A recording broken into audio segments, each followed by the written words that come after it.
Alright, akawungeza akalungi bannayuganda yonna gye musinziira okuwuliriza. Akansubiremu bulungi. Essaawa nno ziri 2 zennyini tekunnakonkako wadde dakiika n'emu. Ez'olunaku olw'omukaaga ngerako z'omwezi lumu omwezi ogwa August gwe mwezi ogw'omunaana. Kansubiremu bulungi yonna gye musinziira okuwuliriza. Ensi mugiraba nga bwetambula weponange nti bwenjiraba. Kansubiremu bulungi. Enyingiddewo nga bwe nadde mbasuubiza anti ngenda kujjolera ku lw'omukaaga tubeeko emboozi tunyumya. Saagala nnyo ba disappointing ayo nsonga lwaki nzijidde mbudde tugambe emboozi zino abantu bazitegeere. Weewaawo kansubire nti buli omu gy'ali ali bulungi. Okusookera ddala njala kubuuza ku bannayuganda mwenna nti muli mutya. Mukuliko eryezi ekkadde ate nalina ery'ogumunaana eppya tulyeteekereteekere nga bwe tugezaako nnyo okwetegereza ensonga nga bwe zitambula weppona okubaako byennyini ffe bye tujjukanya. Buli kintu kyonna ekiri mu mwaka guno 2020 tulina ekirecordinga mu bitabo byaffe bye tuyita by'ekijjukizo okuba nti tubuteeka mu buli point yonna gye tuli mu mwaka guno kubanga etujjukiza mu nsi empya biki bye tuyiseemu okuba nti tutuuse tutuuka. So mbalamusiza nnyo bannyabo ne bassebo. Njala okulamusa ku bantu bonna abawangalya mu ggwanga lya America, Canada, Europe, Africa, Middle East, weppona ewaka wennyini ewaka nti mbalamusiza nnyo kansule muli bulungi. Nange ndi bulungi. Mbadde nno mbuzeebuzeemu lwakuba nti ntera nembulamu nenga kansoke mpumuzeemu engalabi yange eno naye nga sula kuba ni basire mbagamba lwakuba nange mpumula nga wayi kampumulemu abantu soke mboye ku space batambuza information so mbalamusiza nnyo mwenna abakajja mwenna mbalamusiza atuuka ekyokukola okimanyi nti olina okutegeeza munno nti video etandise. So nga bulijjo ntera okuba nti mbabuuzaako ne mbategeeza ensonga ezigenda mu maaso. Leero ngenda tandika n'ekigula luggi kino nga ntumira ku bantu bonna abafuddeyo kula nti mutambuza information mu nsi wonna wooli nti mubali nnyo mwebalire ddala. Naye olwayo nina abantu benjagala okutumira specifically nga abantu bano bali mu Uganda bali mu district eyaffe ye Bugisu. Abaana b'Embale mwenna mbatumidde nnyo kansubire muli bulungi abali mu bitundu bino wammanga kubanga bangambye nti mubeerako temuva ku program zino ate mutambuza information.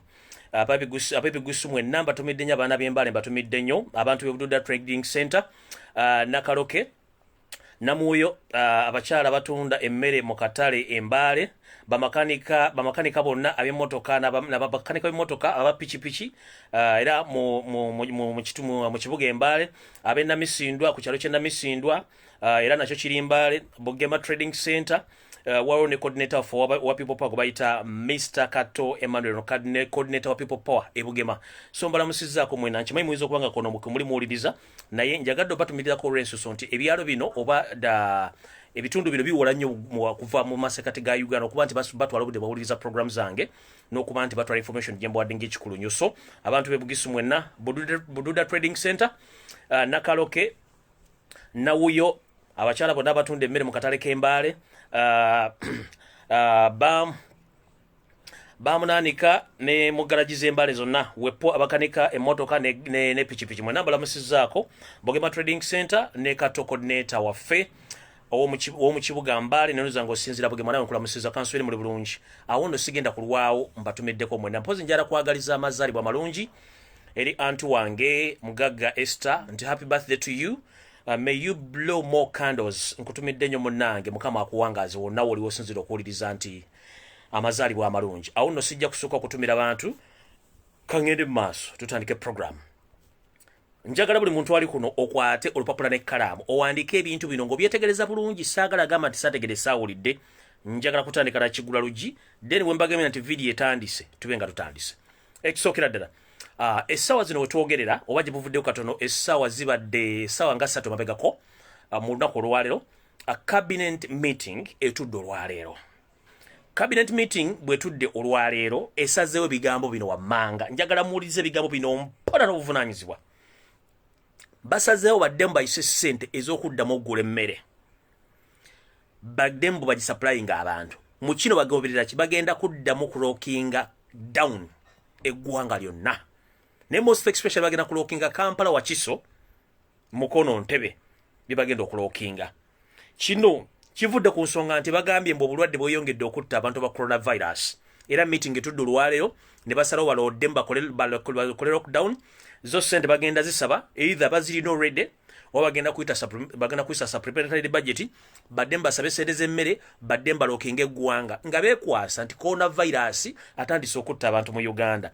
Kino nno kizze kirabika mu bitundu ebisinga obungi bya Uganda nga bwe nabagambako mu video ezivuddeko embalega nti bano abasajja baagala okujjawo okulonda nga beekwasa ekirwadde kya coronavirus naye ng'emabega waakyo si kirwadde kya virus ekirwadde beekwasa kino kirwadde kya coronavirus olw'okuba tebakimanyi nti omusajja tumpalata lutabayisirwa mutabani wa Kareekezi Yoseri Kaguta Museveni mulwadde ali unfit tasobola kutambula omuntu yali asobola okubuuka amadaala abiri oba eddala erimu n'ateekayo ekigere ekyo takyasobola y'ensonga lwaki mula n'emmotoka y'obwa president baatandise omuterawo amadaala nga tasobola girinnya ng'omuntu wa bulijjo kitegeeza ki kitegeeza nti omwami ono akaddiye gamwedde ku mpagala ekiremeza coronavirus nti omwami ono kampeni azikubire mu buliriwe oba azikubire mu katebe ka jjajja kapo ng'atuddewo nga tasobola kuvaawo y'ensonga lwaki kati njala kubuuza minister of health minister of defense minister of communication mbonna ne president Museveni ne banne mwena njala babuuza ddala kiki ekibaviirako mwavuwaze bannayuganda olw'okuba mwagala okulemera mu ntebe emyaka 40 muli mu buyinza mulemeddwa okusalirawo eggwanga wajja liraga lwakuba nti mumwefula mwagala kulemesa ggwanga mubenga mwegaggawaza abantu mbaavuwaze coronavirus mu Uganda taliyo kino kikwate kwagala kubbirako serezaamu wa musolo njala kubuuza mwagamba nti mucontainize ekirwadde kya coronavirus 1 ne muggala all borders entries eziyingira mu Uganda ne muteekawo systems ezikebera ba truck drivers buli entry yonna point ya Uganda kituyita border Congo Rwanda Tanzania Kenya South Sudan ne borders endala zonna zituma ne muteekawo ba health inspectors ne machines ne basawo abagenda okukebera ba truck drivers era ne mugamba ekirwadde kya coronavirus through truck drivers kicontainingiddwa we accepted that tetwaba challenging ne muggala airport gigenda kuwera myezi 5 mugadde airport tewali muntu ayingira teri muntu afuluma okujjako ebyamaguzi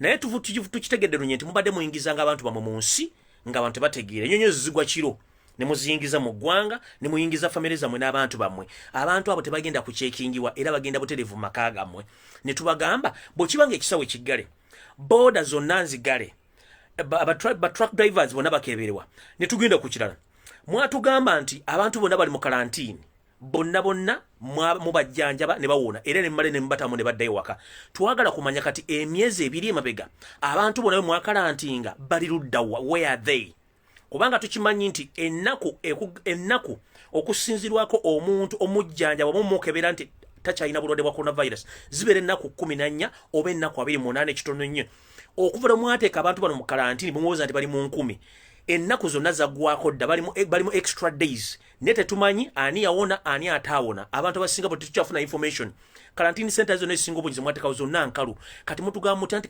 covid-19 atta abantu ekyo nkimaze boda zonna mu Uganda nzigale katwagala kwebuuza wano ng'abantu abakulu bwe mbanga zino zonna methods mwazikozesa okuggalawo coronavirus ali mu kuyingira gale tulina coronavirus kiki ekibatanudde mugende nga buli omuntu omulidde nti omuntu yafudde oba mukadde oba omuntu yafudde bibye mumuteekako report egamba nti afudde coronavirus nti musanze tassa bulungi ayina ekifuba ayina ka temperature the order of the day in Uganda abantu 75% banna Uganda buli omu nabagamba atambula n'obuwuka bwa malaria lwakuba nti time batenatuuka buwuka buno kumakiwalinga era banna Uganda basinga obungi babeera ne kitemperature ekibugumu kibatambula nakyo throughout their life olw'okuba tuli baddugavu obuwuka buno tebusobola okujjawo nga kamaze okumakiwalinga ku mega wansi banna Uganda 70% basinga obungi batambula n'obulwadde bw'omusujja lwakuba nti obuwuka buno tubalina tebunnakula kati twagala kumanya gwe musanga omuntu nga yafudde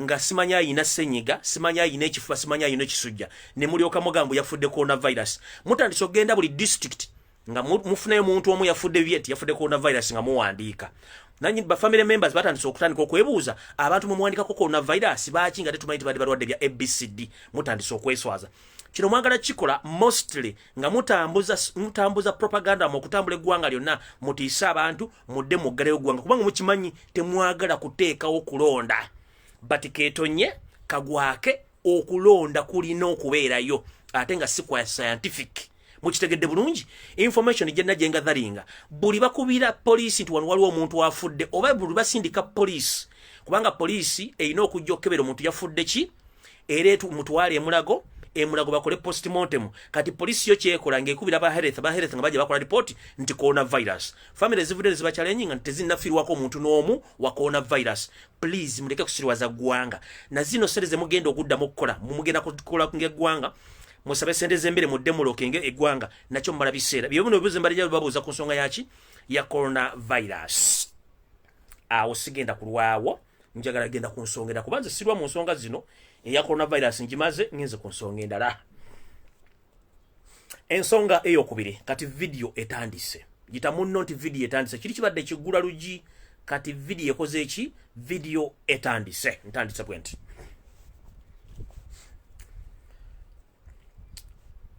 President Yoweri Kaguta Museveni akulembere eggwanga lino njagala buli muntu okwate penio n'olupapula era mutaginge omukyala gwe bayita Rebecca alitwala Kadaga mutaginge bamemba parliament abali 145 mubataginge buli omwali kuno kuba nkimanyi bagiraba. Njala kubuuza President Museveni oba njala tegeeza bannayuganda mukimanyi nti ekiro ekyakeesiza olunaku lwajjo President Museveni takyali president wa Uganda by law nti obuyinza bwakome mu mwezi gwa 7 naye mwawuliddeyo nga parliament ekyogerako mwawuliddeyo nga wali munnabyabufuzi yenna akyogerako ti obuyinza bwa Museveni bwawedde takyali president wa Uganda. Museveni obuyinza bwaweddeko takyali president wa Uganda kubanga naturally by law bwe tutuuka mu mwezi ogwa nomination gwe guno gw'omunana although baskipping and bashadowinga paka mu November but President Museveni is not official the president of Uganda current right now. The person who's supposed to lead the nation right now is Honorable Alitwala Kadaga. Museveni tasutukira ku president wa Uganda wetwogerera kano wenjogerera bino Kadaga yalina okubeera president wa Uganda right now wenjogerera bino. Museveni afuga Uganda agifuga out of law agifugiza mundu tateekeddwa kutuuza the cabinet meeting tateekeddwa kukola kintu kyonna on behalf of Uganda is not the president of Uganda kuba the moment juba nominating aba candidates omukulembeze aba yavudde dda mu ntebe. So President Museveni ofuga Uganda ngogifuga wabweru wa mateeka essaazi no Kadaga yalina okubeera president wa Uganda by all means era ne bwokubirwa ne sasi ne bakutta Museveni tuli president wa Uganda okufuga kwawedde mwezi guli ogwedde ogw'omusanvu parliament anakyogerako tewali yakyogeddeko Kadaga tanyega bonna bali aba batambula mu mateeka. Museveni si president wa Uganda olwaleero mu mateeka President Museveni obuyinza bwakumye mwezi guwedde guno gw'omunaana tateekeddwa kuba president wa Uganda era mula nti parliament nabagamba tuyina parliament tetuyina parliament olw'ensonga amateeka galikkirira kasita tuuka mwezi gwa nominating mu president batakyali president parliament ngekulembeddwa Rebecca Kadaga be balina okutwala Uganda maaso. Tetuyina president mu Uganda Kadaga yalina okufuga Uganda ekyo ndo sigenda kirwako nakyo mukitegedde bulungi kubanze ndi obabuusa nabbategeeza ngenze maaso.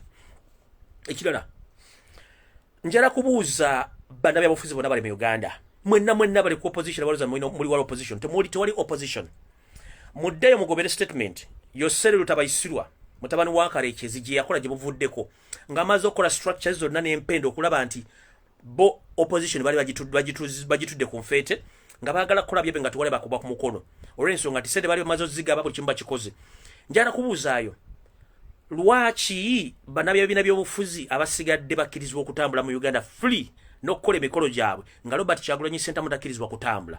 Njala bo ekyokulabirako omusajja gwe bayita Guligore Mugisha Muntu gye buvuddeko yaggulawo ekibiina kya ANT bwaggulawo ekibiina kya ANT n'atandika okutambula eggwanga lyonna nga yeebuuza ku bantu era n'abafuna n'abeebuuzaako. Olwaleero Mugisha Muntu y'omu ku bantu abatakwatangako mu Uganda okuvunaanibwako omusango kyokka nga alina emisango mingi. Ekyo si kyekikulu ekikulu kiri luddawa yaggulawo ekibiina ne bamukkiriza kiggulawo nekikola emikolo gyakyo ne giggwawo. Mugisha Muntu ebuuza atalina factory ya misumaali wadde yangatto sente zaateekamu babeena byabufuzi azijja luddawa sente za president Yoweri Kaguta Museveni kubanga azibateekamu ng'akitegere nti FDC sayo nayinza okusaanawo ne baleta ANT ebeerewo kubanga Mugisha Muntu naturally yava mu NRM yasookera mu NRA nadda mu NRM n'ava mu NRM n'agenda mu FDC nava mu FDC kati ali mu anti era omuntu y'omu atambula bakola bintu byabwe. To remind you, bana abantu bajja bakola future plans mpola nga mutemumanyi nga bateekawo ebintu bagenda okukola gye bujjako nga mutemumanyi. Yensonga lwaki bakola strategic okulaba nti buli muntu ajja waabwe atali waba munyigiriza. Njala kubuuza Mugisha muntu alina sente empya n'enkadde era kyovola nti kati buli candidate yina gwayagala asobola omufuna nga amuwa million 45 ez'okumuyambako okukola campaign n'okumuwa security wanaba wonna alaze nga yeetaaza. Sikiba kitegeeza Mugisha muntu sente zalina za State House. Yensonga lwaki buli gwatwala amuwa sente. Ekyo no sigenda kirwako. Njagala mwerowoleze ng'abantu abakulu lwaki Mugisha muntu emirimu gye gibadde gitambula nga tebamukwatako. Lwaki alina sere esobola okugula bannabyabufuzi nga teri amubuuza ateri amukwatako. Kyagulanyi Robert Sentamu lwaki akola ebintu bye nga n'olwaleero baguddewo office mu bitundu bye Mubende bannapo basobola okufuna card n'okufuna ebyetaagisibwa mu office babaganye bataddewo amagye ne bateekawo mbite bateekawo mamba buli kimu ekyetaagisa naye nga office sigende z'FDC countrywide zikola. Office za UPC countrywide zikola, office eza Mugisha muntu countrywide zikola, ne bakandidate bajje empapula buli kimu. Why? It's because all these are state agent funded by State House by President Museveni. Yensonga lwaki buli Kyagulanyi wateeka office tebajja gikkiriza bajja gigaana. So mutegedde bulungi abantu betudiringa nabo. Ekyo nakyo saagala kirwako nakyo mukyetegekedde bulungi nnyo. Ngenze ku kintu ekirala. Electoral Commission ekulirwa musajja mukulu Simon Byabakama, Chairman Electoral Commission. Njagala oveeyo otegeeze eggwanga obumu ku bukwakkulizo obwetaagibwa omukulembeze yenna agenda okwesimba bw'alina okubeera nabo.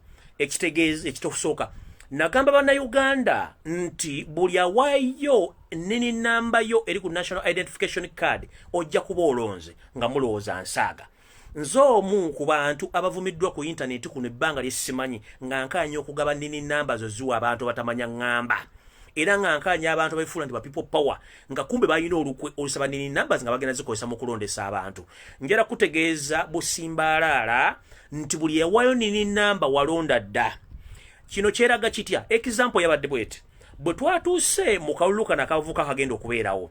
Kyategerekese Central Electoral Commission buli muntu yenna eyazze nga agenda kujja empapula nga za wagenda kwesimba ku kadi ya people power bamugambye you can't kubanga already we have your credentials here, you received the forms and you signed.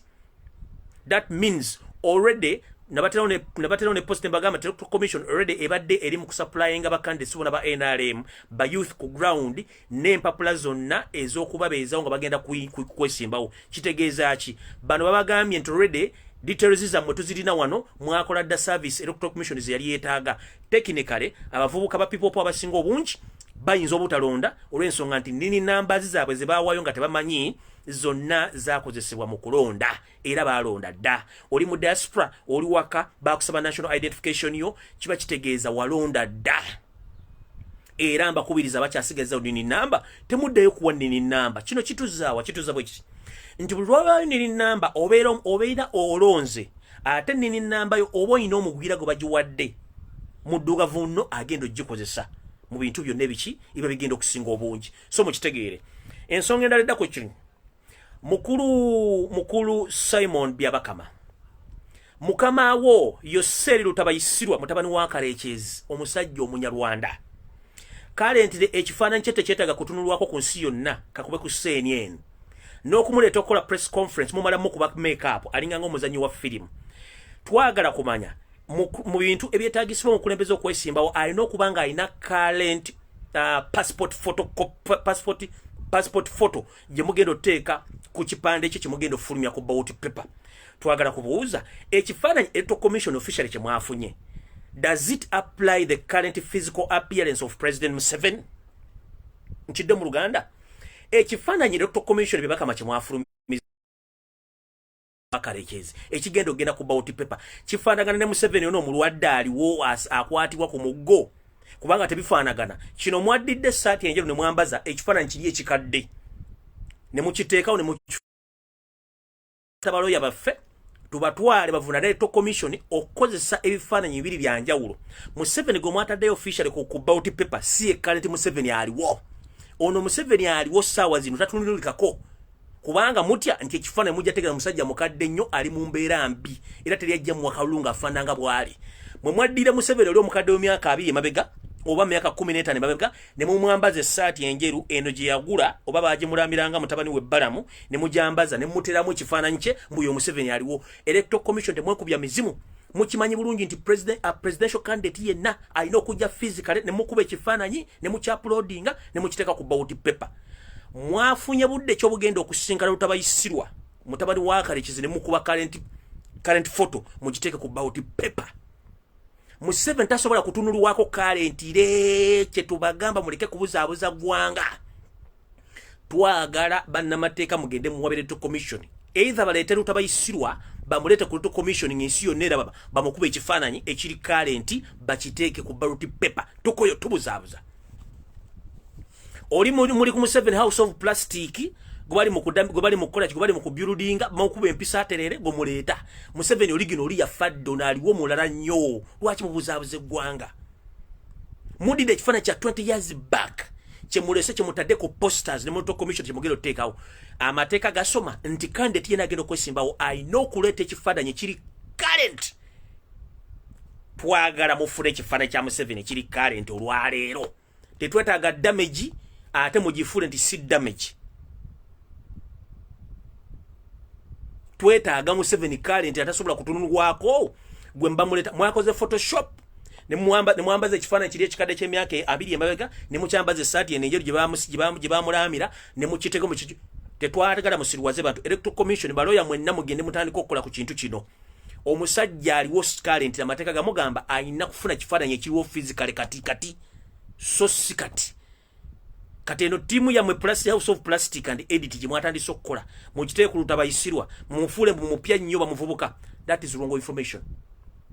Jaja kapu please wewe muzeeko genda bakuba ekifaananyi kiri current esetegerebwa otunula so sikuddira bakuteekemu ebifaananyi bikadde bakule tekikkirizibwa. Ekyo sigenda kirwako nakyo nkivuddeko.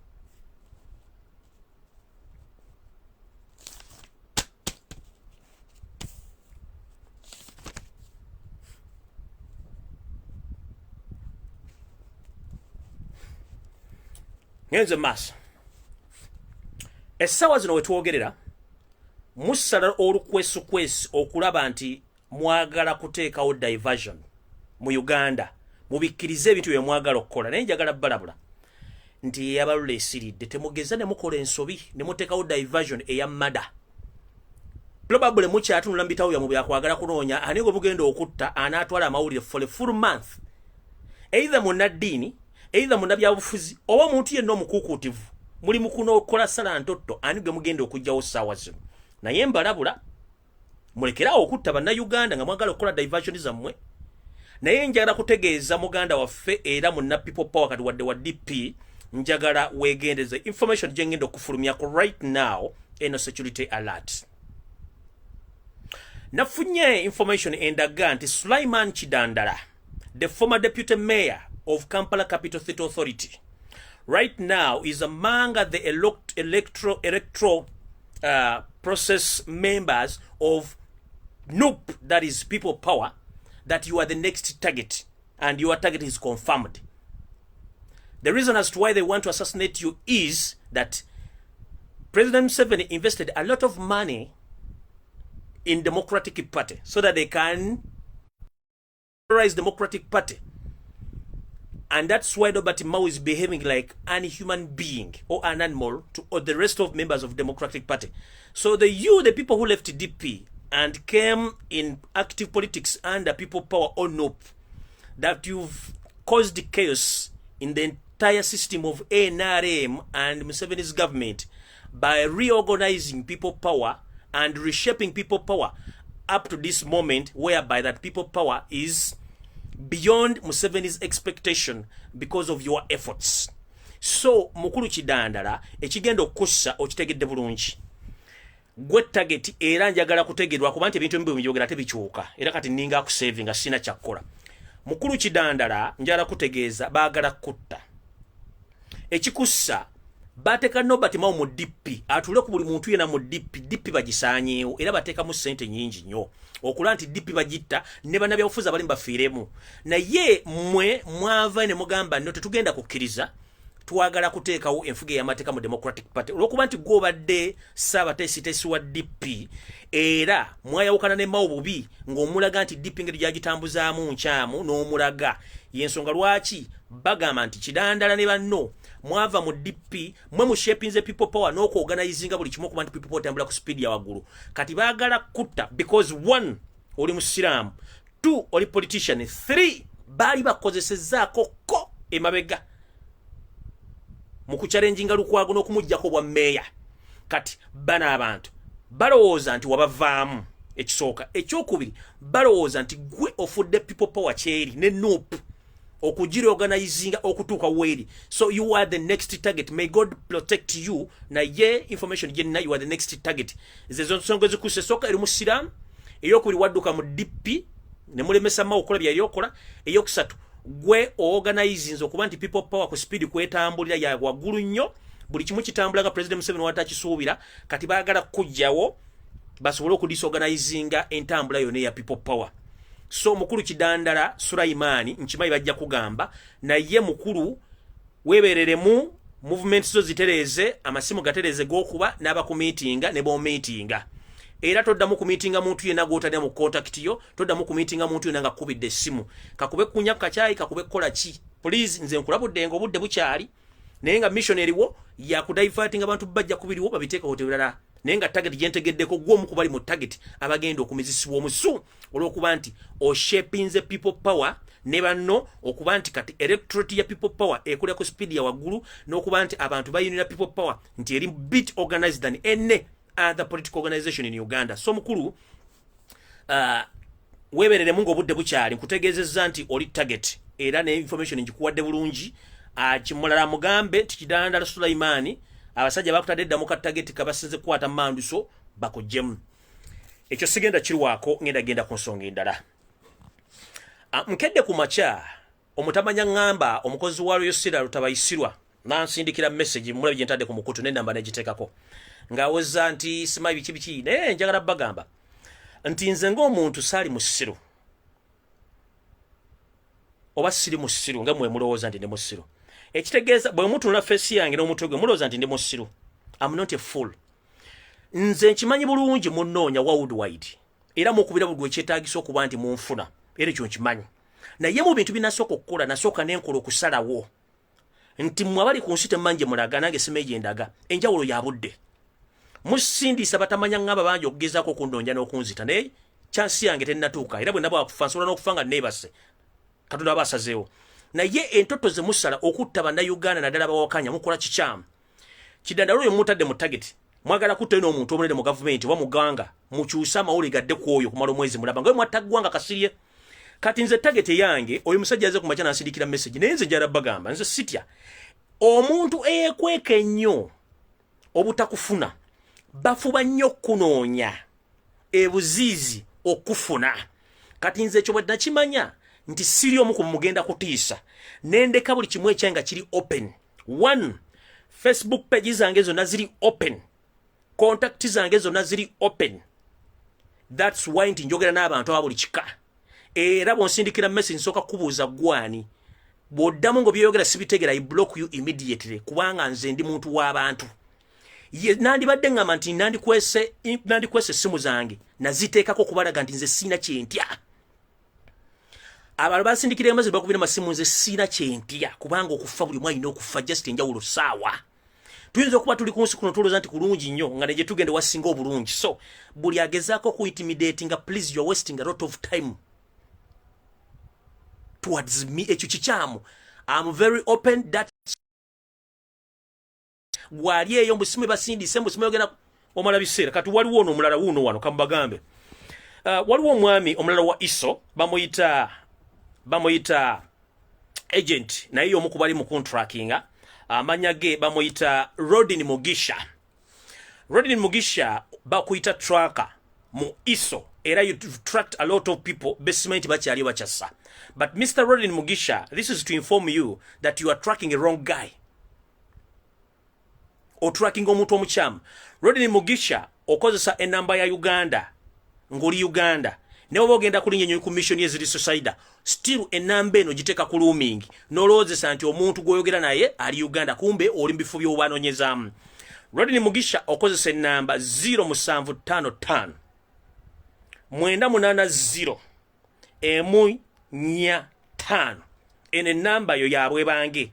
Rodney Mugisha, you were assigned to track me, but don't waste your time. Go and track your mother, but not me. Nchidam, go and track your mother. Don't dare track me. Rodney Mugisha, ISO agent, using the number 0755 980 145. Oli ISO tracker or tracking a target za government okuba nti mba assassinatinga. Naye kino kitegeere nti abantu bonna be mudiringa nabo si basiru. Nze sisobola kwekweka forever. Era nva ensonga lwaki nkola videos zino kutegeeza public. Intimidation, that is old fashion. Abantu balina okwogera. Mwabaweza mutamanya n'ebbanga erisinga mutidde bannayuganda butwogera ne bannayuganda bajja kwogera. Kati mmwe bye mukola okuwandikira abana message okubatiisatiisa obakubira amasimu obakwana, that is wrong style of spying. Advance the way how we spy on people. Rodney Mugisha, ISO tracker, please. Try someone else, but not Lumbuye Freddy Chemical Ali. Don't dare. Don't dare. Rodney Mugisha, using 0755 980 145 ISO tracker. You are sent to track me, but you are tracking a wrong person. Don't try me. Namwe nabageza kuti nze tebantiisa. Ekyo nkiddamu. Ensonga endala. Anti bagamba atakulekera nawe tokumulekera. No security alert egenda abana bonna bannayuganda wonna woli boli Kampala boli mu Uganda boli Luda. Please, this is security alert towards you mwenna. Bobo ina Facebook account o commentinga okola live o postinga omuntu najja mu inbox yo nakuwandikira message nga togitegeera mu blocking with immediate effect. Omuntu akubira ku messenger nga toyina contact naye, please block him or her with immediate effect.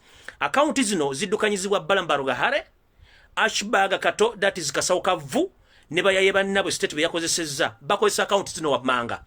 Bakozesa account bakutrackinga. Boba musajja bakozesa account ng'eriko ebifaananyi by'abakazi abalungi.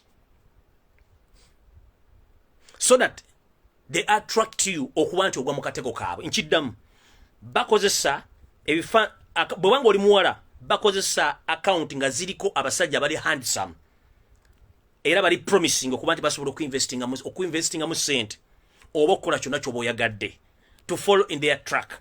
Bwobanga oli musajja bakozesa account ng'eriko ebifaananyi by'omukazi kaalaala era ne bogera mu profile oyinza okulowooza nti ono mukazi yali mukumbe bano ba ISO agent nenga bali under Balambaruga Hare, Kasawo Kavu ne bakozi ba state abasinga obungi.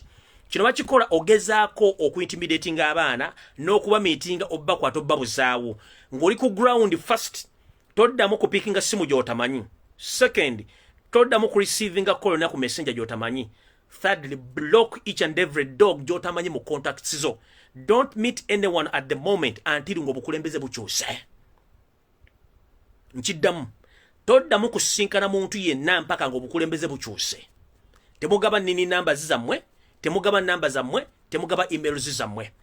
Aballa mulimba hackers era still Balambaruga Hare ISO n'ebitongole bya government ebyateekebwa okuspying on people waliwo akakodi akalala ke bakola okuyingira mu account zammwe. Baddira ne bakusindikira mu messenger yo oba ku WhatsApp. Baddira bakusindikira message ng'egamba have you watched this? Nti kino okirabye nga kafaananyi akalimu kalinga sort of video ng'eya porn. Oba ne bagamba this must be you. Kati akakodyo ke bakozesezza nti ono yandibaggwe nga bataddemu ka sort of video kalinga ka porn. Kati n'ogamba kankabikkuleko ndabo bayenze tomanya nyinza okuba nti yeze. The moment ogenda deep n'okagula kagenda kusaba contacts to log in. The moment you log in ogenda kubeera hacked. Buli details zonna ku simu yo oba ku laptop zigenda kubeera hacked. Ogenda kuba infolite. Oyinza okuluzinga account yo, oyinza okuluzinga ebyama byo n'okuba nti bagenda ku tracking. So those are hackers. Omuntu yena kusindikira video naye nga bw'omala ogikoonako bweggula esaba details zo, please don't dare. Beewo bennyini bahackers betumanya bali ku social media ndoza mubiwulidde bulungi mubitegedde bulungi information njigabanga bweri teri mu edit temugenda gisa ku TV yona ya Uganda temugenda gisanga walala nkiddamu abaana abobuwala mwegendereze abantu abali ku social media tu kuliko abafere kuliko abafere abakazi kuliko abafere abasajja nkimanyi banyinaffe munoonya love nkimanyi ne baganda baffe balenzi munoonya love ne be very careful with social media erikoba opponents tibangi abaagala ensimbi ezakagwirawo n'abaagala ebyonoonese one bwe bajja gwe ng'omuwala asooka kukwana n'ogwa mu mukwano ekiddako kwewolako ssente naawe ng'ozimuwa kubanga olina love sina kindi asobola n'okukulaga obwerere bwe nakubira ne video live n'agikulaga nga bwe yakula mwana muwala n'ogwa amato kubanga oli mu kiyumba oli mu America oba oli luddawa musobola kikola mwezi gumu myezi ebiri n'ogwa mu love n'akutwalako ssente zo zonna era yo olumala okunganya ssente zayagala toddamu mulabako ku social media akublockinga ekyo kiri on both sides eri abalenzi n'abawala mubeere very careful nnyo social media ejjuddeko abafere omuntu gw'otasiŋŋaanako atali mwannyoko atali taatawo atali mugandawo atali wa luganda lwo togeza n'okwata wadde single penny oba single coin omuweereza through nga meetings ku Facebook nkimanyi kino kigenda kunyiza abantu bangi benzitira emirimu naye wano tuli mu security alert tetwetaaga nnyo bantu bafiirizwe ssente zaabwe na bulamu bwabwe baana bawala banoonya live ku social media please I'm very sorry to inform you this mudiringa n'abafere baana balenzi abanoonya live ku internet nammwe kuliko abawala abateekebwawo state okuba tracking from A up to Z ono asobola n'okuwa ka video akakina akukka naye nga si kakaalinawo yakadawunloadinga niba bakuwadde akaka nga takulaze face n'akulako ebitundu by'ekyama gwe n'ogwa amatu bagenda bakuba embooko nga bamaze obbafuna paka lwomunakkiriza nti ensimbi bana basajja basobola okukozesa buli kimu kye baagala okufuna mumpulidde bulungi save your money save your life save your secrets mumpulidde bulungi awo nonvuddewo ngenze ku kirala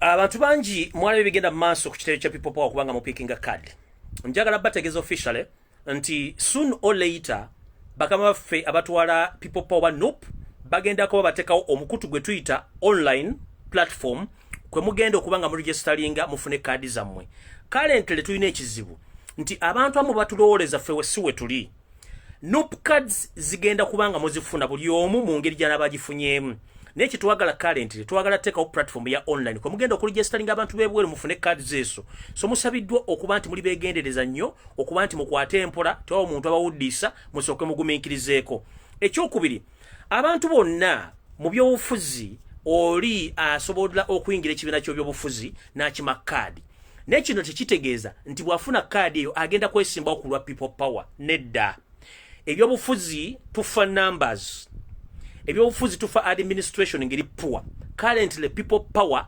tulina administration emanaginga nope emanaginga ne people power tetwetagako bantu balala bavudde mu kintu abantu abakajja nga bali mu kwakati bagenda tour services no so the likes of the old political folks bonna bali mu Kampala bagala okujoininga people power nga bafunye card za people power tekitegeeza nti bw'ofuna membership card kikutwala automatically kuba nti ogenda kwesimba okulwa people power nedda membership is membership.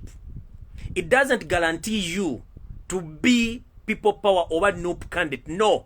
There are some criteria through which you are supposed to pass through to become a nominated candidate on the ticket of noob. Echunjara muchitegere.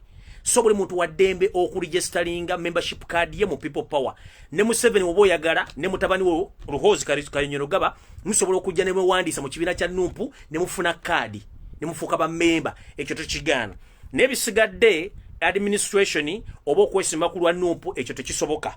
So njagala bategeeza buli muntu yina gumulanga geo card oba afuse member wa noob please ekyo mukireke mbi obufuzi bwekiba muntu asobola okujja nakola ki nafuna card nafuka member ekyo njagadde mbakiriya linge bulungi bwa tumade mbuuza ate Sebagala lwaki yafunye card no Sebagala aina constitutional right okuyingira ekibiina kyonna kyayagala at any time anywhere naye tekimukakatako kufuuka omu ku kakiiko akatambuza emirimu gya people power era tekimufuula nti agenda kwesimbawo ku kwadi ya people power ku bwa meeya nedda eriyo emitendera emirala egiyitibwamu okujja okufuuka agenda okwesimbawo ku lwa people power mukitegedde bulungi bannyinaze ne baganda bange eyo nayo njagala girekaawo information endala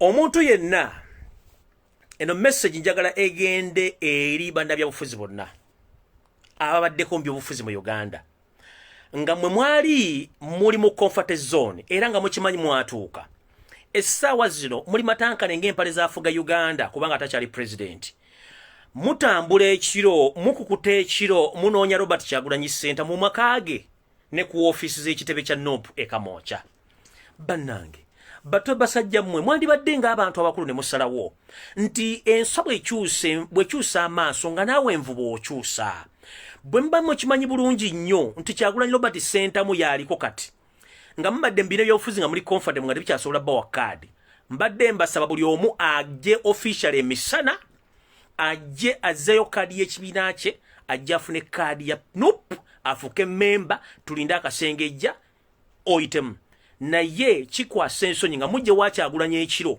okumusaba bawe kaadi mu nkukutu kino tekijja kukkirizibwa era omusajja mumuwa obudde akole emirimu gye kubanga mubadde mujeregerera ebbanga erisusa obungi nga mulooza ne musinga okutegeera naye tukizudde nti musiba wa Kyagulanyi ku makaage musiba mu meeting nga munoonya Kyagulanyi mu nkuubo nga mwagala musinkana bwe kaadi mu nkukutu bino ebintu si bya nkukutu mukikole kaate nga agule sowaani ng'omusizi nti ngenda kulirako bantu bange muveeyo mujje mukime kaadi za NUP mulangire nti muli bamemba ba NUP mugenda kwesima okulwa NUP so kirumira mpi bbiri ndi wa DP njagala kaadi ya NUP ndi wa FDC njagala kaadi ya NUP no please mutegezeddwa buli munabyabufuzi nayagala Kyagulanyi jangu misana ng'enseeraba ogambe ti nze nzize mu NUP official ndi member ne mwenna abatagende wa Kyagulanyi tugenda tandika okufulumya credentials zammwe nebyo bakwatako abatandise nga mulooza nti muti okuswala kuno si kuswala lwoya lwa mu nnyindo olwejja lwekka mu nnyindo teri agenda ddu kujjamu mugende officially mujjeyo kaadi zammwe ng'enkadde muzisudde ezamu z'ebiina byammwe mwesimbe okulwa people power so si kukuta eno siroogi nti bwenjivamu omulala agiyingira no eno political party era nkiddamu eno siroogi nti bwenjivamu omulala agiyingira ne baba tebasuusiza masuuka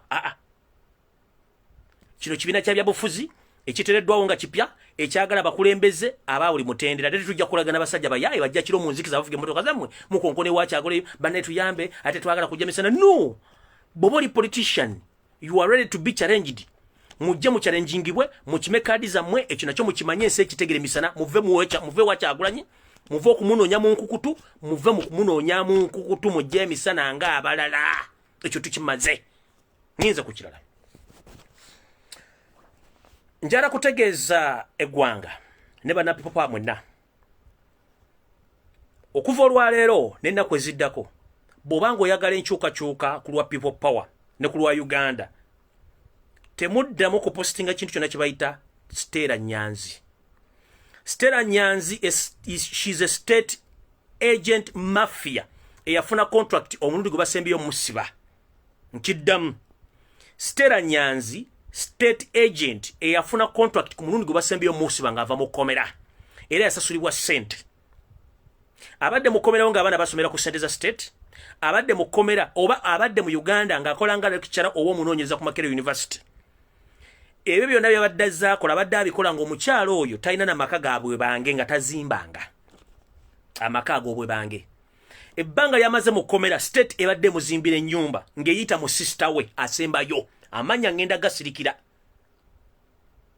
Stella Nyanzi kati officially ayina amaka gawedde nenga sente state yebadde ezimuwa okuzimba amaka ge mumpulidde bulungi sister sigenda mwogera state gobadde wa sente okuzimbira maka kubanga emyaka gyonna gy'obadde toyina amaka gago nga togalina naye ebbanga libadde mu kkomera bakuzimbira ennyumba ku sente za state abaana obadde basoma sente gaziyita mu sister wo through FDC ngera bazikuwa ekyo tukimanyi bulungi nnyo ekirala bweke nyini bakusayininganga omuntu azze okudisodagazinga people power kubanga wasooka nojja Kyagulanyi n'akwagala nga mweddira omuziro ogumu ng'Abaganda n'omulaga interest ne bakuvuga ne bakuzaayo n'olaba nti bakukyamizza nodda n'oyogera ebigambo bingi ku mikutu n'ogaba naye wakimwesiba mu dictatorship ya political parties munnamwaze wakite n'oyogera ebigambo bingi kumbe tonnanywera mu ggabo lyabwe n'omala n'oddayo n'olangira official nti ofunye kaadi ya FDC netukikiriza well and good genda ogenda okulaba ng'abantu batandise okukola ki okuyiginowalinga n'otandika okukola statement ezitakwatagana okitegeera nojja mu people power nerangira nti ze ni people power bw'oba oli member wa people power ngera ogenda kwesimba kulwa people power as a political nope as a political party the right channel is genda ozeyo kadi ya FDC oje officially ng'oli mu ngozi za people power ng'oli mu kala za nope bakuwe card naye obwo bukodyo president Museveni bwe bakuteekateeka n'okukuzanyisa ng'oli mu makomera ne mu meetings emutulamu ekiro nga bakukookinga byogenda okukola fe abategere ebyobufuzi tubimanyi bulungi Stella Nyanzi weewumuzeeko oli member wa FDC omujjuvu siraba lwaki olumirirwa nnyo ebintu ebiri mu people power mama people power ina ebizibu byayo era tubimanaginga obyogerera yogerera ebya FDC nga FDC ebibuuzo by'obuuza tubimanyi bulungi nnyo nti iso ne State House biba bikookinga bajja ku social media okubuuza ebibuuzo by'obuuza gwe bibuuzo by'obuuza waki tobibuuza ekibiina kye FDC lwaki obibuuza ba people power tumanyi mulungi nti Sereko y'omu ku bahandlers bo abakuhandlinga ne Ritadikano Kizza Besigye. Here is the question. FDC ebaddewo almost for 25 years. Erina abasajja aboogezi n'abakazi aboogezi. Abakazi aboogezi abasinga obungi Ritadikano Kizza Besigye bwe yategeera nti bano abakazi tebakyamukkiririzaamu moolo. Ne basaasa ne bava mu kibiina kya FDC ne bagenda. N'asigaza abo basobola controlling obwongo kubanga he's good at using people. At this juncture, Ritadikano Kizza Besigye waked up in the morning nga takyalina muntu asobola kwogerera kibiina kye nka ku side ya mukazi. One, where's Ingrid Turinawe, the so-called... I'm asking, where is Ingrid Turinawe? She's nowhere to be seen. Where is Saram Musumba? She's nowhere to be seen. Where is Joyce Sebugwao? She's nowhere to be seen. Those were the so strongest ladies in being FDC, but they went silently. You can't ask yourself why all these ladies went silently, and why is it now we're the most shouting lady on the political platform? It's because you are used. Let me inform you, the so-called land Dr. Stella Nyanzi, you are used to act like a fool. First ask yourself, wakayingira FDC tonaweza myaka 5 oba myaka 3 but oyogeranga agibaddemu myaka 3 yagitandikawo because you are used.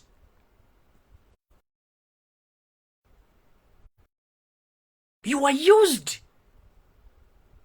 Mu FDC mbademba Alisa Alaso mama mabira baddemu mubademba baba Ingrid, where are they? Why don't they speak? But you kubanga bakimanyi balina okukozesa muganda. Nawe nova professor mulaga nti wasoma professor. Yes, oli professor. Notandika okujjango yogera ebigambo bitakwatagana. Bobo gena kwesimba kula FDC. Well and good, kadi wagifuna, tetulina buzibu naawe. But okuyingirira Kyagulanyi Robert Center munokubuuza ebibuuzo state byekuwadde. Ngobuuza structures za people power ne credentials za ekibiina kya NUP. Kino kitulaga nti we state funded nga bwe nfuna information one. Sagade ku exposing a sister wo. Sagade ku exposing a sister wo. Abadde afuna sereza state okuzimba makaago. Nenze njagala kulaga nti you were used. Amazina go wazinye tegazibwa mukazi muganda ku mukolo. Good day to the status your professor. There is no professor who can act like the how you do. There is no professor who can act like the how you do. Unless you are bewitched. If you are not bewitched, there is no where. Any professor, worldwide, can ask the how you act. It's because you are told to act so. And you are in a panicky mode because sooner or later you're going to be exposed. Soon or later you are going to be exposed. Abachara bangi bade mu position mu FDC. Nga boogera, where are they? Why don't you ask yourself, papakazi balazirudda wawachinze njasama? I'm sorry to mention. Ebibuuzo by'obuuza tubimanyi bulungi nnyo.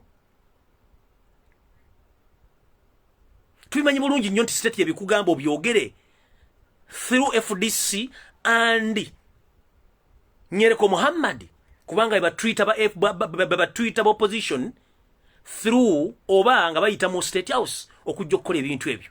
Mama nze sikulina akolutalo kubanga 1 sikuliisa 2 sikusuza 3 sinze bao 4 sinze nkulowoleza 5 you are more educated than me 6 toli politician. You are just trying to be politician. You are an activist. Tolina activists wakwataganira politician okujjako nga weerabidde ebintu bino bigasanganya. Bobango yagala fuka politician, please behave and give chance to others to act the way you feel you like to be treated. You understand? Gwe n'otamanya nti mu opposition mulimu abakozi ba government. Musajja wa Kabaka omusajja omuganda omu ku ba strongholders ba BP. Dr. Paulo Kawanga Semwogerere awabidde NRM President Museveni emisango ekitamanyiddwa bulungi. Nakati ne sente zimu tebazimuwanga. But you, from nowhere, oluva mu kola baganda bakuwesereza onnala bakudize n'omulimu ku Makerere University. Ne sente bazikusasule. Tuyinza nakubanga tulenga sente bazikuwadde in cash. Don't you ask yourself? Don't you ask yourself as to why? Dr. Paul Kawanga Semwogerere Karen, he's still yearning to get the money through which he won a lot of cases. Tanafuna sente ze gwe yazejjo atanamera magogo mbyobufuzi. Musango bagusala ne bagamba oddeyo okole ne bagagenda ofuna sente bweziti ngoli muga ingiridi tulina gwebuuze lwaki bakozesa baganda to behave stupid. Where are the others? Ask yourself, why the others? So, ngenda kusaba abantu ba people power basinga obungi ba candidate. Ekisooka, bw'omanyi nti bakuyise ku any political platform to discuss political issues, first ask the moderator, the participants who are going to be on that platform. If you find there is Dr. Strangers, please don't hesitate to leave that platform because she's there to disorganize each and everything. She's there to ask you funny questions. She's there to disorganize all people power candidates and people power supporters on every political show. Nchidam omuntu yenna wagira people power oli munnabyabufuzi oyagala enkyukakyuka bwe bakuyise ku TV oba radio soko obuzaako yisengenda kwogera nani bw'ogenda kwogera bw'obanga bogenda okwogera kuliko Dexter Siranyanji, don't go mumuleka kubanga tuyina mechanism nyingi mwe twayozolotingira abantu that eyo yemu kuzo buuza nzija ku TV kulikani bwolaba kuliko Dr. Siranyanji togenda muleke ajayogera ebintu bye nga talina gwagenda kulumba kubanga tukizudde ye musasula okulumba n'okubuuza questions ze tumanyi nti state yezimubuuliza oba azibuuze. So buli lwogenda ku platform nga kuliko Dr. Siranyanji, please avoid. Togendayo, tolina kyofiirwa, togendayo. Ate nekira Dr. Siranyanji public ebadde kumanyi ng'omuntu eyasoma naye nze kyemanyi kiri bwe kiti omuntu bw'osoma ennyo owuttaala kati nyinza okuba njagala okwogera ekintu kino nti Dr. Siranyanji bw'oba toliiko mpawoze wammwe wandibanga wawuttaala.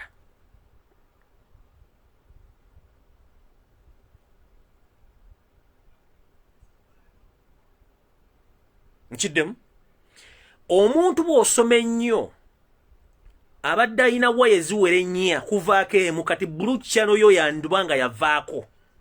Dr. Siranyanji wavaako wasiimuuka ddayeewo ku TV otunula ebintu byokola mu public a pure professor waliwo ekikyamu either lubalewo wamusimusamirire oba wasiimuuka nga weetaaga otwala luzira oba eri ebutabika badde mbakebere. Teri professor mu byafaayo azina amazina ge wazinye professor a professor kati osuubidde abaana bogenda okulecturinga mu lecture rooms bagenda ku behaving about you are losing your dignity. So I'm here to inform the public temugenda ku debatinga n'omuntu eyavaako yasiimuuka kyekisooka. Ekyokubiri, temugenda ku debating na muntu nga state funded nga ne question is already zaabuuza. Temugenda ku debating na diikuula azina amazina mu public nga mulowooza nti professor. Ku bintu bibiri, either yasiimuka blue line teriiko yasiimuka ali ku short wave kati FM tannaddako, either lubaale w'essimu samirire.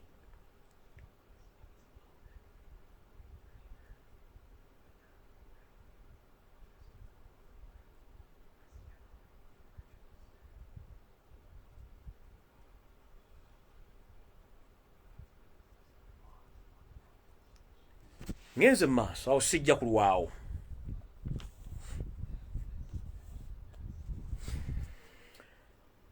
Njagala buli muntu ali kuno weebuuze lwaki bannabyabufuzi towards ebyobufuzi bibadde bifuukidde ekizibu, lwaki buli omu abadde alumba nnyo Robert Kyagulanyi ng'era amusekerera. Mu byobufuzi temubeeramu mulabe wa lubeerera, naye mu byobufuzi teri akwagaliza. Yensonga lwaki bannabyabufuzi abadde ku ludda oluvuganya gavumenti bakola ekigambo mu Luganda kituyita amakwekansamo, akulaga nti akusekera naye munda ali kirala. Abantu bano babadde balaga Kyagulanyi ekifaananyi kirala naye munda bali kirala, kubanga bakimanyi mu Museveni abadde abakozesa. Mu byobufuzi kasitoleetamu akamanyiiro akatinko n'akajanja nga ggolooza gw'osinga otutegeera oba ogenda kugwa. Kati kyendabye mu bintu bino waliwo ekintu ekivunaanibwa Kyagulanyi Robert Ssentamu. Ekisooka njala bategeeza, enswa bw'ekyusa amaaso naawe ng'envuba okyusa. Bw'obanga obadde otunda muwogo ku kkubo n'olaba nga waliwo aleese kasooli atunda nnyo okusinga muwogo, naawe olina okuva ku muwogo ogenda oyokye kasooli. Mwenkanya vvumbe we tugambira nti akufumbira ey'ebigere omufumbira ya mutwe. So twali tuzze ne strategy eya force gye tuyita people power movement era ng'ekoze ekankanyiza President Museveni. Naye ne basala entotto engeri gye bagenda ogifreezingamu n'amateeka ne gakolebwa. Era nga Kyagulanyi gwomanyi nti w'amaanyi mu nkiiko ez'ebibiina ebivuganya tagenda, nga bakimanyi bulungi balina bagenda omukwatira. Kyagulanyi ng'omukujjukujju bw'abeera n'asooka n'atunuulira ensonga zinoga bano abantu ngenda bawona ntya ng'amaze obbategeera biki bakola. Najjanga ne mbaga buli kintu kyonna ekibadde bannabyabufuzi kibakola okulemesa Kyagulanyi. One, bagendanga ku TV ne bagamba people power musinde si kibiina kya byabufuzi mwakiwulira. Meeting bwe ziba zitudde tebamuyita. They don't call him to attend, no, because they say that he is useless. He's not a politician. Yes, the truth was Kyagulanyi Robert Ssentamu, he wasn't a politician on one or two reasons. Ekisooka ya discovering ati bapoliticians bonna babbi. Najja ne mechanism erowooza nti asobola okujja nga omuntu w'enkyukakyuka. N'atamanya nti bano bamafia mu Uganda ebyo tebabirowoozaako, baagala kuyita mu sisitimu yaabwe. Bw'akimanya nti resolution yatuula mu parliament ne bakkiriziganya nti bagenda teekawo etteeka erigaana ba independent okujja, kyokka nga Kyagulanyi alina kujja nga independent, n'asala entotto okulaba nti aleeta political party ekimufuula politician. Kiri tukituzzaayo nti buli ayogerera Kyagulanyi amafuukuule mbu yagamba mbu si politician ate kati politician, mwali mwagala akole ki ng'ategedde ne mugenda muggalira ebweru. A big question mark. A big question mark. This guy knew exactly that he's going to be closed out of the system. So he decided to get the other west side. N'akola ekibiina nga mwe temutegedde. By the way, if Kyagulanyi teyayita makubo malala, kandibadde aka people power katuweddeko nga bwe njogera nnaku zino. Naye yabatebuka empiki n'abatebuka buteba n'abayitamu nga tebategedde. Yensonga wano wava kati akalumanywera okuba nti buli muntu amulima empindi ku mabega. They were shocked okulaba nti ekibiina ky'obufuzi kizze. So bw'osanga omuntu ku platform ng'awoza ate Kyagulanyi simanyi yeefuula, teyeefudde mbw'onyigiriza ennyindo ogireeta omusaayi. Kati okupreventing ennyindo ogireeta omusaayi olina okwewala ebintu ebimu bye biruwa. Kyagulanyi mwamu okola buli kakodyo n'akategeera n'amanya abantu baddiringa nabo ng'enkunga namuzituulamu ne museka ne mugamba talina wagenda kuyita, talina political party. Some say that people power is like a school which doesn't own a center number number twabimanya abemuga nti bwanafuna ekibiina ky'obufuzi we will rejoin abemugamba nti is not a politician why does he deny himself to be a politician because yayagala ayite mu system endala ne musala amagezi okulaba nti musibira ebweru naye nagamba no akufumbire mutu mufumbire bigere kati panic eriwo bannabyabufuzi bona bagamba Kyagulanyi akikola atya okuba nti atuzoganya ng'ati yakajja tanaweza myaka 5 by'obufuzi kati no bagamba nti ne gwozadde akubira engoma n'ozina ye Kyagulanyi kati abakubira engoma mmwe bannabyabufuzi abadde waloza timutegeera nnyo kati wane wava obuvuyo n'ennugu ensaalwa efutwa n'obutayagaliza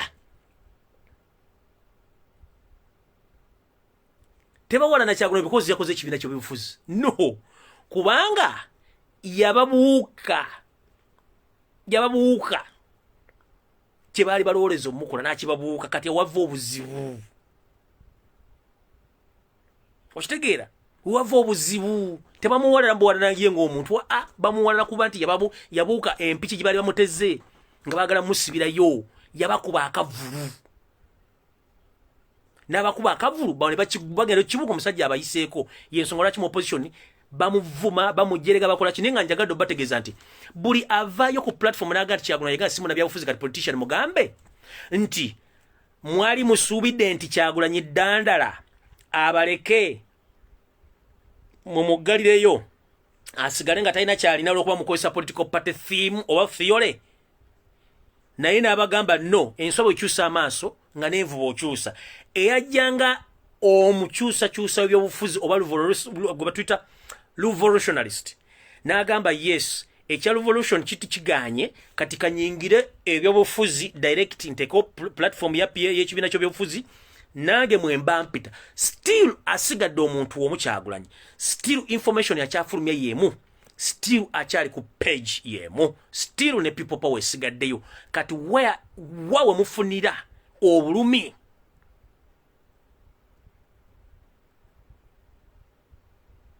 timbuza where do you get pain wakuba yabuuka obuzibu bwammwe oba mwali mwagala muggalya bweru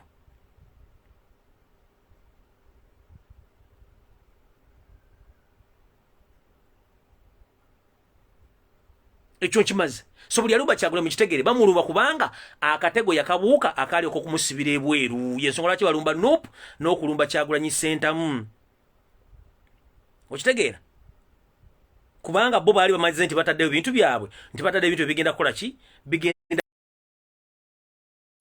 ekyokubiri ensonga endala njala kubuuza abantu bannabyabufuzi batambula mu Kampala nga ne Dr. Stella Nyanzi gwe yita Dr. Mwali njala kubuuza nyabo political parties mu Uganda zibaddemu almost for 50 years nga n'ekibiina kyo kale ekya FDC wekiri njala kubuuza gwagamba nti oyagala structures za people oyagala structures za NUP obadde oyagala NUP Kyagulanyi aveya kubulya nti ono ye party treasurer ono yani mu system y'ebyobufuzi empya eriwo tosobola kujja obuzina bwobona bwokuba ku mmeeza nga mwe mubikola twatako ba coordinators ne mbagula bonna ne mba dismantling kati mu kibiina kya NUP tetusobola kuddira kuteekawo structures ziteeka ku mmeeza ako kafu ne bw'onoozisaba emirundi 8 nobody is going to tell you all the structures of NUP. There is nowhere until everything is done. But currently tetusobola kubalaga structures za NUP. Structure okeri wage Robert Kyagulanyi center mu ye structure eriwo deal with it. Abagenda mwetuge structure eriwo age nenge isigadde eziri ate zitambuza emirimu gyazo. To remind you this. Mwe mwamanyira bugolo basonga ko gwe mugula kubanga muyina sente musobola kuzimba bamwe kati structures za NUP akoko mukalye kadadda temugenda zifuna kubanga structure enkulu omutwe omukulu namunswa Robert Kyagulanyi center mu tagulibwa takanga tiisibwa era tatiisibwa tachuka deal with it whoever needs NUP structures that is Robert Kyagulanyi center the rest are covered down and safe.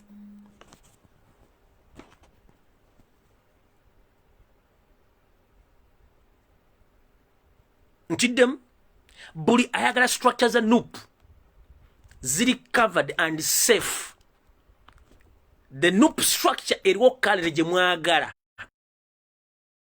sentamu atakyuka atagulibwa atatiisibwa kuba mwe system yamwe opposition abadde mu government mubadde mugula buli omu nga bamutwala kati ebyo twabimanya ne tumanya tulina ebizibu yaffe abantu baffe bagula nnyo katubateeke ye tubatadde babeereyo naye nga gye bali bagikola kati ekyo kyo mukitegeere twakitegedde mudiringe nakyo ekyo tukimaze ngenze mu maaso.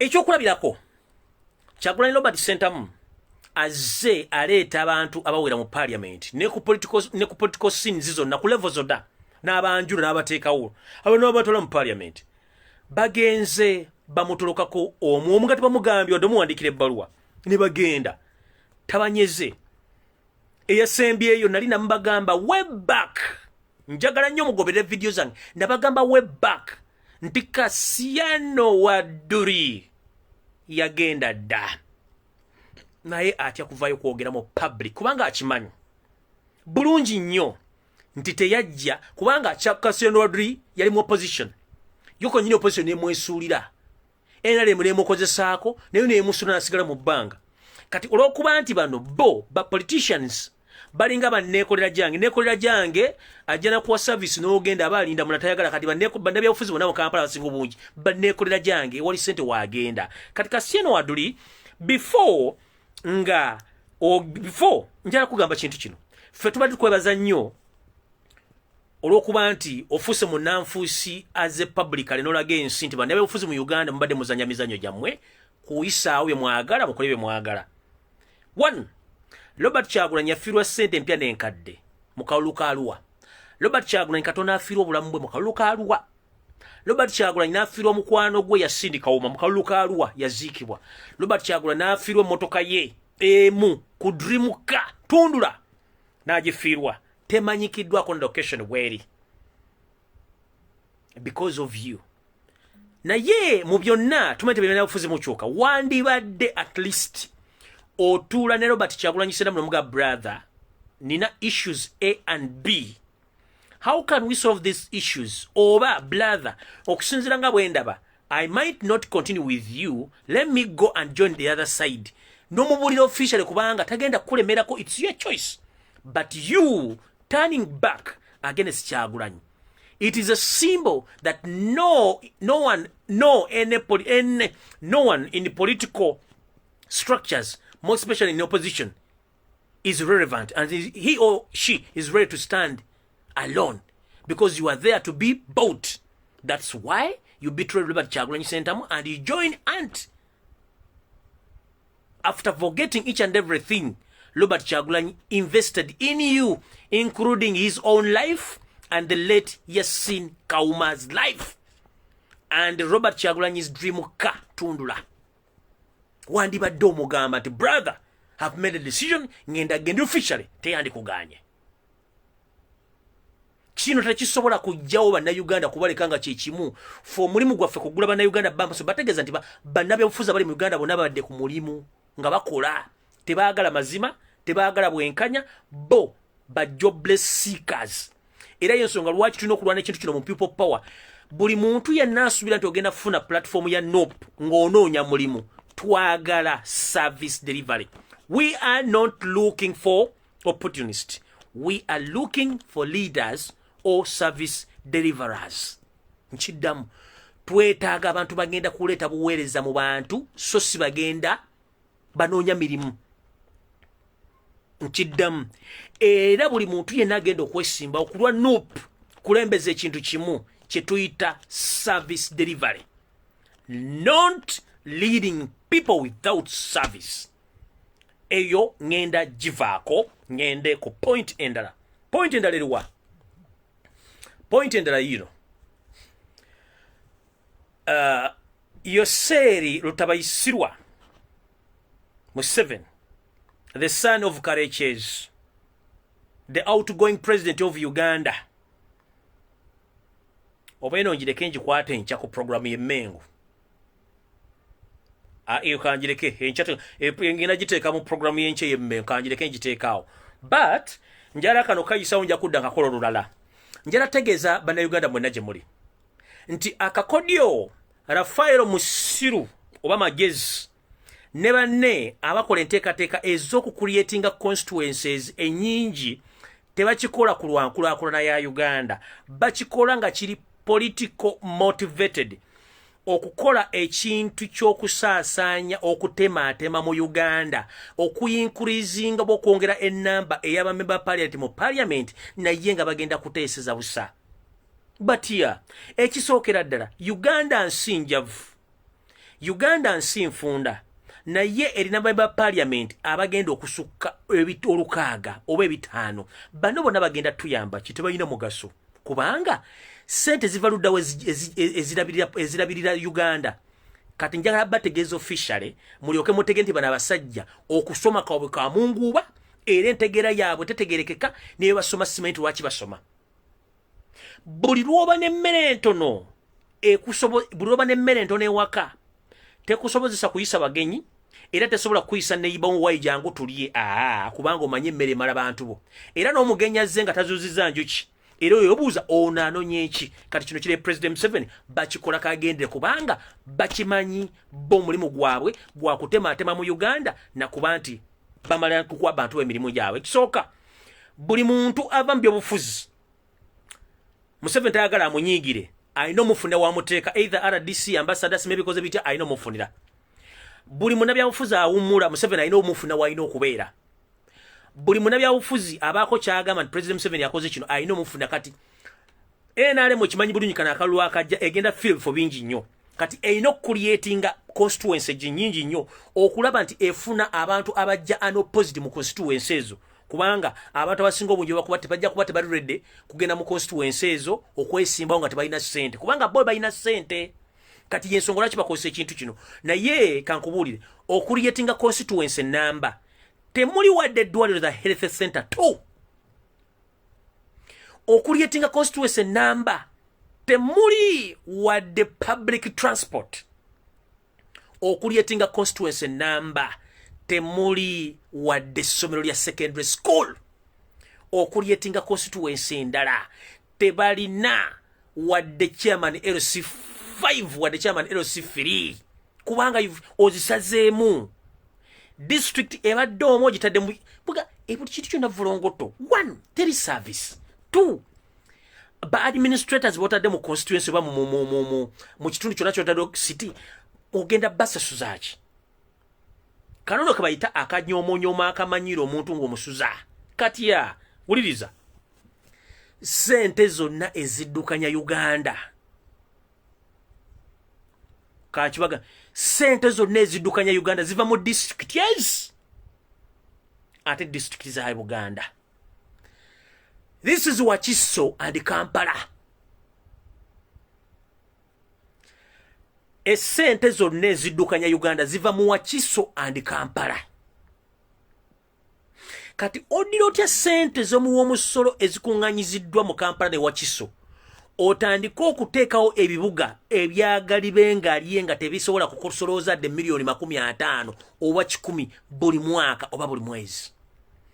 Otandika otya oteekawo constituency nga ne constituency gy'olina teyeesobola financially. Odira otya oteekawo constituency nga terina the public means of transport, tebalina the health system, tebalina wadde sewage system line. Oteekawo constituency ng'odira sente ziva Wakiso zigende zikole kapiripiripiti. Odira sente ziva mu Kampala zigende zikole Isingiro. Odira sente zivudde Kampala zigende zikole Moroto. Odira sente zivudde Kampala zigende zikole Hoima. For what purpose and for what use? Basajja mwe mujoga. Ne sente weziva wenyini muzoganyaawo. Mukoma okuteekawo lockdown. Mu lockinga down economy ya Uganda mugenda giteekawa. Mu Wakiso mulimu ki? Ewava sente mpya nekadde. Kampala waliwo ki ewava sente mpya nekadde.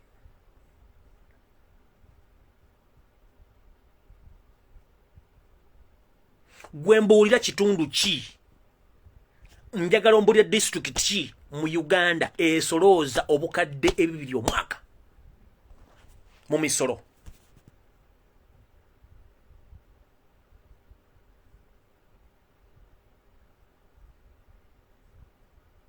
njagala ombulire district kyesolooza obukadde 2 oba 3 buli mwaka mu musolo mu Uganda.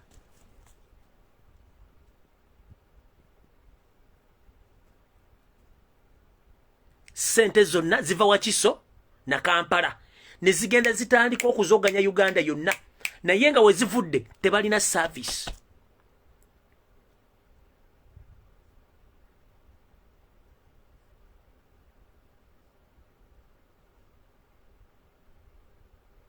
Simanyi bakinjogerako mukitegere, manya nababulira ekintu kino mukitegere bulungi nnyo, mukitegere bulungi nnyo.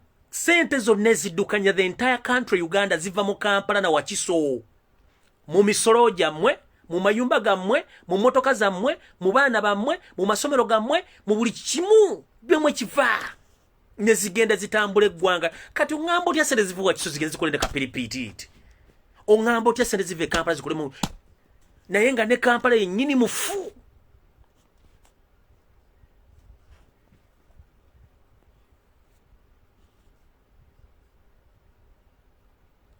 Okola constituency nga ne financial yayo tesobola kuweza milioni 5. Emu 2,3,5,7,8,10 milioni 5 ng'okola constituency etasobola kuraisinga 50 millions annually. Eyo badiggibe constituency ki? Eba district ki?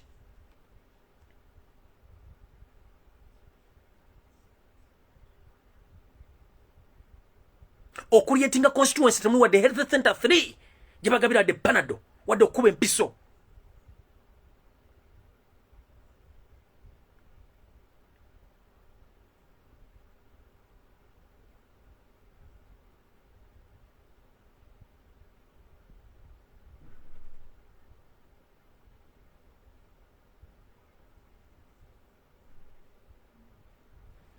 Kati kino nkizaayo ku mmwe bannayuganda ab'omusolo, mubadde temuli byabufuzi ngera tembimanyi. Kino kye bayita politics, era temwine mugenda kisangala ezusumbe tebiti bagenda bibasomesa, tebagenda bibategeeza. Nze nga nsobola bibategeeza mu bitegeeri ensonga lwaki mbibagamba. Economy ya Uganda ng'economy eyimiridde ku district, yes, Wakiso, Kampala district ezisigadde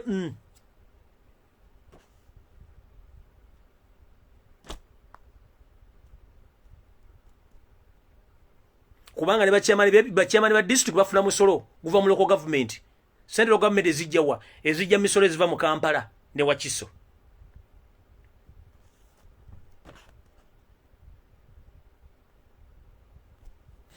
Awo nvudde osigenda kulwawo. Eno message egenda buli munabyabufuzi yenna eyeteeseteese okuba nti oyagala enkyukakyuka. Eno message bw'oba okimanyi nti oyina bw'oba okimanyi nti oyina kadi 2 ezenjawulo za bibiina byanjawulo 2, police totegana kujja kamoocha ku headquarters kukima kadi ya NOP. Either sula gy'olina okimeno oba sigala gy'oli. Iyo message badde loud and clear, badde short but brief. Buli munabyabufuzi yenna amanyi nti olina kadi 2 ng'oyagala nkyukakyuka. Either sula gy'olina okime ya NOP oba oyagala ya NOP sula gy'olina, n'ebiro eby'okusigala mu na kadi 2 mumwagala kujja kulaba kiyidde wala yamanyi we mujja nenga temwagala kusula mwagala, ekyo kikyamu. So making sure musula kadi zammwe mulyoke mukimeza ki mukimeza NOP.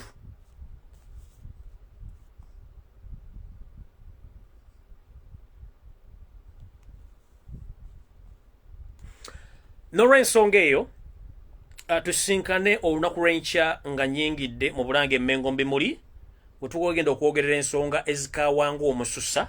So olunaku lw'enkya ngenda kuba ndi Mmengo ku ssaawa 2 zennyini ez'akawungeezi aka buli lunaku.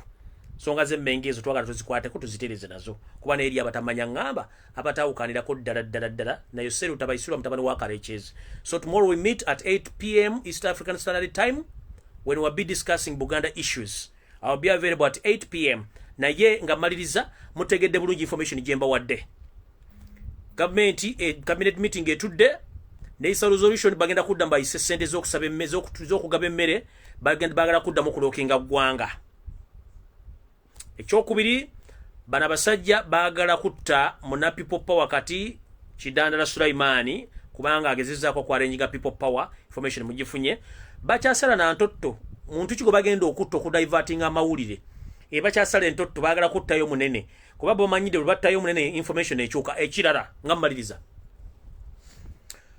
jo social media mwalabye amagye agali mu uniform agali gatambula kitegeeza ki kitegeeza bana abasajja bali mu panic which panic egenda bakozesa ensobi the international community is already on ground in Uganda observing each and every situation which is taking place in Uganda so dare plan a genocide you won't like it President Museveni this is the last warning buli kyokola kyonna kikole makuba kimanye nti Uganda ekola ki ekuleka amajege mutambuza ku street akakode twakagwamu ka kutiisa banna Uganda kubanga mbadde mukolanga system wotugenda mbyokulonda nga muyisa amaje muyisa ennyonyi muleta amaje kutiisa banna Uganda ne bwe munaleeta amaje nga gesize gundi gundi gesize bine bintu byayita make up wabakyalo nabangolinga amatafali gekajansi temwina go mugenda kutiisa people used to the forces, people used to guns, people used to bullets, people used to get to what? To tear gas. What else do you have? Eche kitambuza amaje ekiro n'emisana bakutte bikompola bakutte mundu zibasa byonna mu mala biseera nabagamba gavumenti ya mwegenda chuka nga necessity nivuze ate mugenda twaliwa nga nina bugisimu fungize ebyo nebya okole twabuzuula ne tugenda mu kulonda muzanya muteka video ku TV ezentalo mutisatisa abantu mbateka mu fear abantu bakoyo okutya kuba tebajja kubeera mu kutya amajje galina kubeera ku border Uganda na mu barracks chechi galeta mu public kubanga mwagala kutiisa akakodyo kafunyo akakakodyo kafunyo akokudira amajje mugateke mu public gatambule ekiro kafu amajje tegana kigagenda kola ate part of majje bonna bagwira nako tegana kigagenda kola nako kafu akakodya abantu bakategedde mwandiza yobukodyo obulanga akaluwa gamba munnange nakuzo mwezi mwogo munana obukulembeze mbutadde mbuddiza abantu ngeyagenda okulwanirira eddembe by the way the one core reasons as to why Ugandans are very strong because Museveni you have been lying Ugandans almost for 35 years that you fought for them but unfortunately at last they found out that you went to fight for yourself and your entire family. Now they have discovered it, so deal with it. Since jobadde balimba, kati bazuukuse. Mukuzuukuka, bamanyi economics. Mukuzuukuka, bamanyi business. Mukuzuukuka, bategedde mubabba. Mukuzuukuka, bategedde mubadde mubatta. Mukuzuukuka, bategedde mwe baani temuli banna Uganda.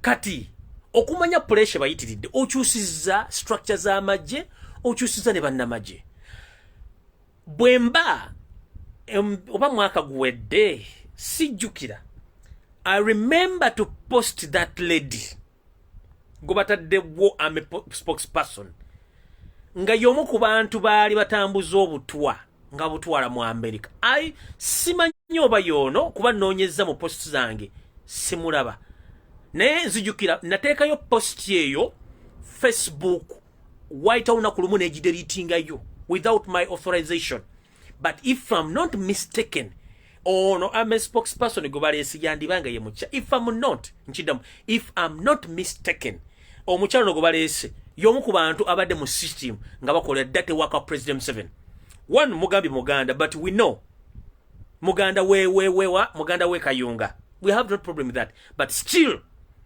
eyo dame mulese dame the original spokesperson asigadde wa majere President Museveni bino yona mukoze okuddira but retiring arm officer bonna Baganda mbawadde emirimu they are just dame tebane kye bagenda kuyamba abantu kubanga fe tukizudde nti these people are employed but they are not service deliverers for us we need people who are going to deliver services not to be employed these are the people you employ okuwa service so nze neba nalondo Muganda afuuke sime vice president sekandi talina kyanyamba kubanga baba muwadde omulimu agenda kuyamba family na abantu biso sinze nze wanyambira nga vice president asobola okukola decision vice president asobola okukola ekintu nekibeeramu vice president asobola gati musale ku miwendo gy'amasanyalaze musale ku miwendo gy'amazzi omuntu mutete yazza musango buli kimu kikole oyo kyetwagala kyituta service delivery nezino ddame zammwe zemuwa emirimu mumutaddewo musime muganda bomba clat muganda waawa you just employ them kubamba wa mirimu nebo in employing omuganda nga tasobola kutuusa delivery ku baganda bane it's useless nebo in employing omusonga tasobola kuwa service ku basoga banne it's useless nebo in employing omukala moja nga tasobola kuserving abasakala moja banne that is useless nebo in employing omunyankole nga way he can't service his fellow banyankole that is useless because they are serving you as a person. We need service deliverers but not these jobless seekers. Mbotade omuganda for what use? Agenda kuyamba muganda agenda muyamba ki? Those are dummies. We need people who are going to serve Ugandans, but not who are going to get orders from you to torture and murder and kill Ugandans. No. Nze ne bonona kati mulonze ne muteka baganda babadde katabe for years nga temukyaba wa mirimu amagoba. Why is it that right now but twatandise okwogera nti there is tribalism mubakomezawo? For what use? These are dummies. We are less concerned about them. We need service deliverers. Mutadde omuganda for what use? Mufuna much. Kabaka is under siege. How many baganda who are serving the army? What have they done to save him? Abaganda bagoba kutaka majegali muwele baganda bakoze eki? The biggest number of people who are now in prison they are Baganda. Abaganda bali mu government bakoze watch because tebasobola kola decision tebasobola. They are useless.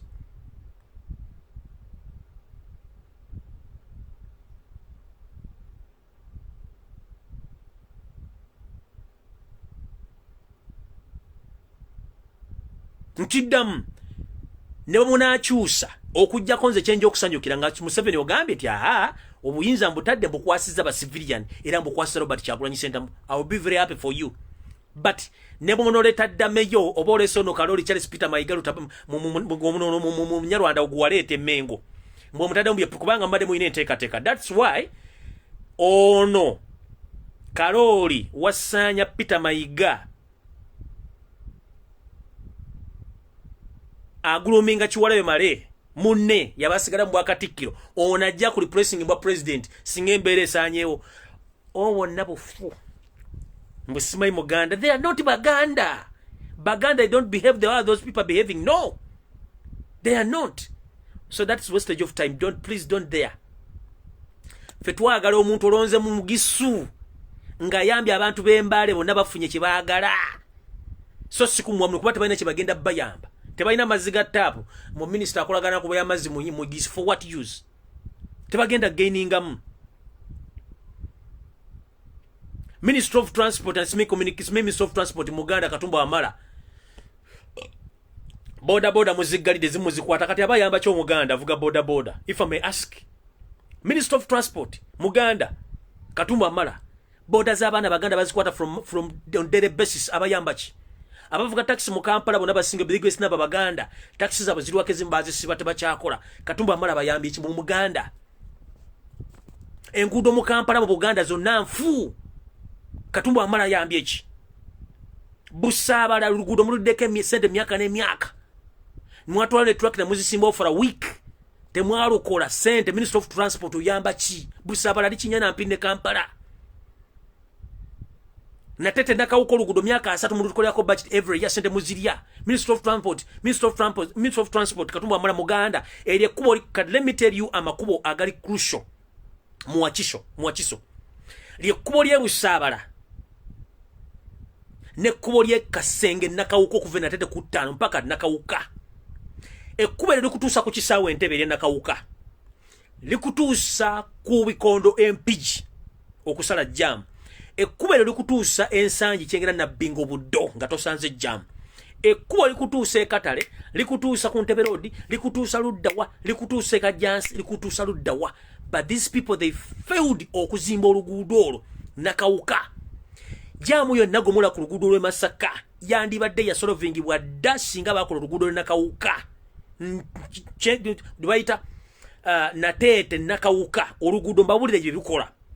Oluguudo lutambula luti luva natete kutano ku bitaala gituyita Masaka old road oluguudo olukutwala Mutundwe oluguudo olukusuula Ekyengera oluguudo lukusuula Katale walinga Katale ogwe wali ku Lwentebero lwe batu ku sausage oluguudo lukusuula Kajansi oluguudo lukusuula Buddo oluguudo lukusuula Empigi ku Bikondo oluguudo olwo lukusuula ku Kisaawe Entebbe oluguudo olwo lukusuula n'ofuna amanda gakutwala Essese ku Bizinga kati oluguudo oluli multifunction oba multipurpose bwe lutyo mwagaano dukola Minister wa Transport oba otuyamba ki mu Buganda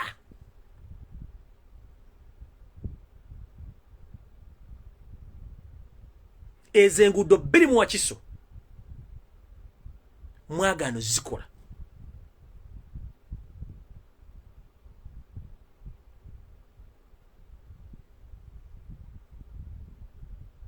for 35 years. Na information jefunje northern bypass ogichusa mwagichusa papasire ngengudo zino mutandiso zikola ziyite ku business zamwe ku maduka gamwe ku apartments zamwe ze bazimba side zo zona simanyi lunajera simanyi wawa e program ngenda kujja nayo era sede mwazitega mu kimanyi mugenda kuchusa olugudo luno nga lugenda ku business center zamwe ku apartments ku malls ku chi papasire sente ze mwakosa okukyusa northern bypass zava teri amanyina zo kubanga mukyusa oluguudo lugenda kuyita mu bitundu ewali business zamu. What a shame. Sigenda kusoka omukama 10 mpeera tusinkana olunaku lw'enkya mu bimuli Mmengo kanza okukwata ku nsonga za Buganda naye nga mukimanye buli Museveni yena gwalonde ngenda babasomera next time bonna balonze bonna baali bawumula dda katebe abazizza nete bana kye bagenda tugasa fe twetaaga service delivery zonna dummy. We have political dummies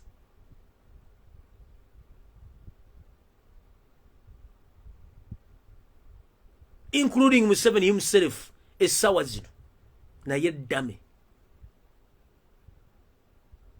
May God bless you. Musibe bulungi abatuuliza mukama 13 mpeera.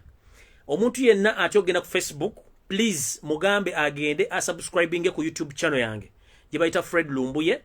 The moment you subscribe ojja kuba ofuna notification rentekayo video ng'otya okulaba ku Facebook otya okulaba wonna. Subscribe ogenda ku YouTube notekamu erinnya lyange page bwejja n'onyiga wali wala kagambo subscribe oba n'onyiga ku karingi akakaliko kiba kitegeeza rentekayo video ojja kuba ogifuna. Otegeeza abantu abati obbalaba nti bwe wayagala information omwami ono gyayogera ojja gisanga ku YouTube kweri. Ate ne bw'omala gifuna saasaanya oba kye tuyita sharinga information eyo giwa omuntu tekirina kye kikujjako bw'oba otya okuvuma okuba embooko kye mulina okukola kusaasanya information. Kye njagaliza bannayuganda mwenna abasaasanya information nga mukozesa ssente zammwe empya n'enkadde mwebale nnyo mwebalire ddala mukama abakingiriza ono mujja ensimbi mube nga mufuna information mugisaasanya mugibulira abantu.